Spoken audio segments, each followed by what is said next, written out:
Welcome to the online grant and opportunity application system for the New Hampshire State Council on the Arts, located at nharts.submittable.com. This is Ginny Loopy. This tutorial will walk you through the application for the Traditional Arts and Folklife listing. The tutorial assumes that you've already created a free account at submittable.com and you've logged into the system. When you log in, you'll see some variant of this homepage depending on which grants and opportunities are live when you start working on your application. You're going to scroll down and choose the opportunity that you're interested in by clicking it, and then the application will open. Once you start your application, you can save it at any time by scrolling all the way down to the bottom of the application and clicking Save Draft. We recommend that you save your work every 15 minutes or so. The system is very stable, but saving your work is always a good idea. And saving your work is not the same as submitting it, so you saw that blue Submit button at the bottom there. You're going to need to click that once you are ready to submit your application in order for us to receive it. So the application is very straightforward and easy to use.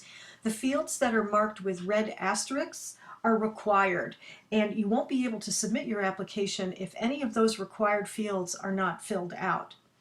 So the first part is your contact information. Everything that you would expect that we would ask would be here. We really do recommend that you give us your website. This could either be your personal website or a link to your Creative Ground profile, but this is very important now, as we would prefer to see your work samples from an online source, and I'll get to that in a second.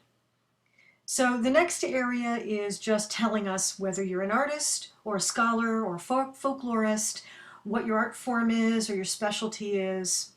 The next sections relate to the narratives. So there are a series of questions for traditional artists, and then there's a series of questions for folklorists or scholars. So it's very important that you read the guidelines very carefully and that you answer all of the questions in the narrative. And then once you are done writing your narrative, you can attach your file here. Attaching a file is very similar to uploading a photo on Facebook or attaching a file to an email. When you click on the Choose File button, a window will open on your computer, and hopefully you'll be able to locate the file and choose it to upload.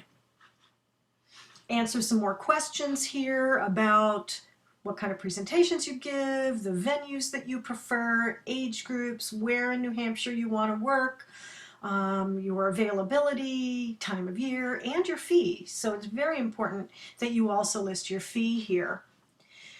This section, section 4, same basic setup, but this is for community scholars and folklorists.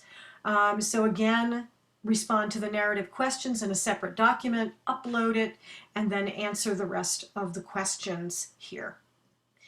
Section 5 relates to work samples for traditional artists, and this is what I was referring to when I was talking about the website. You can certainly upload files in this area, but we really do prefer that you direct us in your narrative or even at the beginning of the application to your website or your Creative Ground profile. The panel really does prefer being able to look at work samples from an online source as opposed to uploaded files, but uploaded files are fine just the same. The next section are letters of support, and we would hope that you would submit at least 2 letters of support from people who can attest to your skill and ability, and so you can upload up to 5 files here, letters of support. And then the final section is your electronic signature.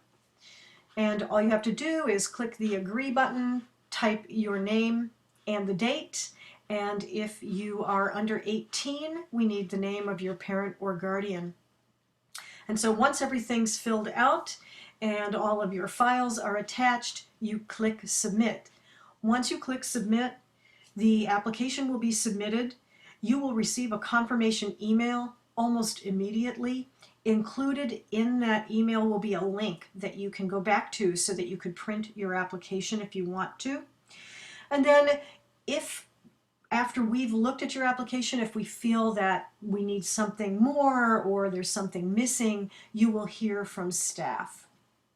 So I hope that this tutorial has been helpful.